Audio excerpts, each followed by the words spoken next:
This is Jamie Drummond for Good Food Revolution. I am here with Chris Wyse from Burrowing Owl from the Okanagan out in BC.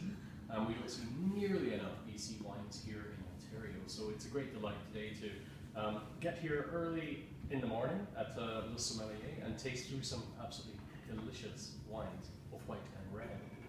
Chris, please tell us a little bit about the history of Burrowing Owl, because I can remember buying the wines of Burrowing Owl quite some time ago. I mean, almost 18 years ago, bringing in the Pinot Gris and the Chardonnay to the Granite Club when I was sommelier there. So you have always brought the wines in very limited quantities into Ontario. Is this not true? Yes, yeah, we've always been interested in the Ontario market. And I always get nervous when he's running about. You're not recording, right? Of course not. Would you mind giving us a little bit of background about your family's winery, Burrowing Owl? Yes, we started in '93. We purchased the vineyard at that time. It had been largely pulled out. The grapes had been removed, sort of as a side effect of the NAFTA agreement. And what had happened is a lot of the poor qualities, the hybrids and the lower quality grapes had been that used to be grown in those areas were no longer competitive.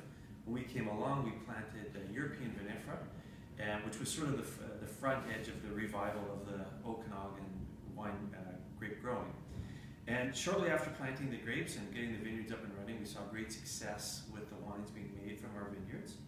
So in '98, we decided to build a winery and start Burrowing Owl, and that's basically how we started into the wine business. We brought in some great experts from California, built a gravity flow system, underground barrel cellar, and sent down the road of making ultra premium wines.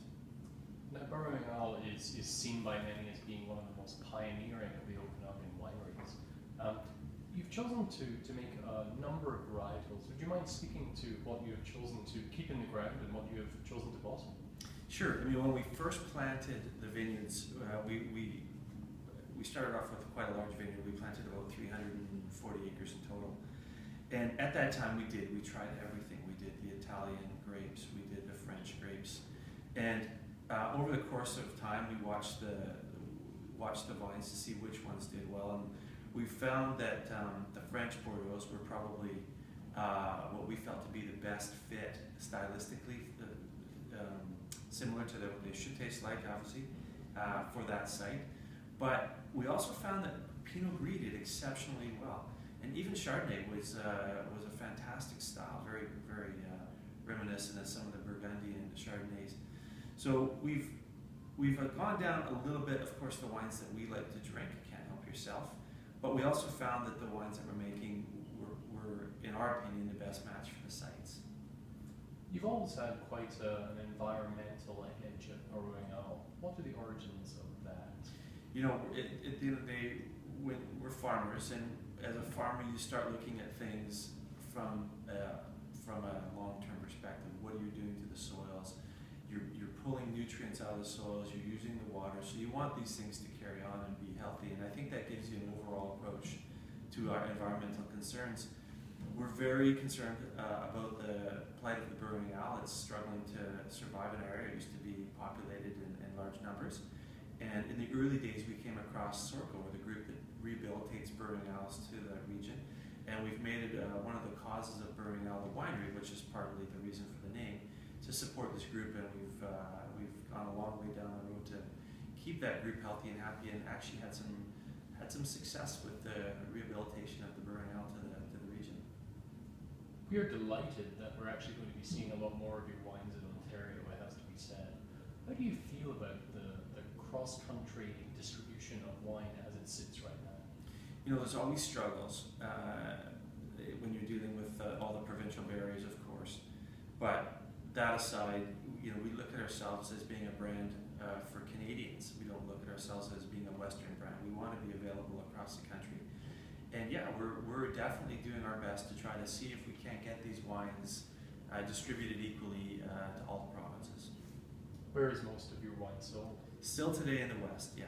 A large portion of it is sold in BC and Alberta, but more and more with the help of Le Sommelier, we're hoping to see some wine being distributed here in Ontario. Do you export to outside of Canada? We do. We sell some wine to Europe and a little bit to Washington State. Oh, where in Europe?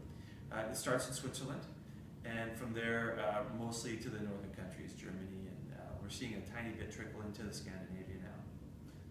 As well as the single varietals, you do make a couple of blends. Would you mind speaking to those for me?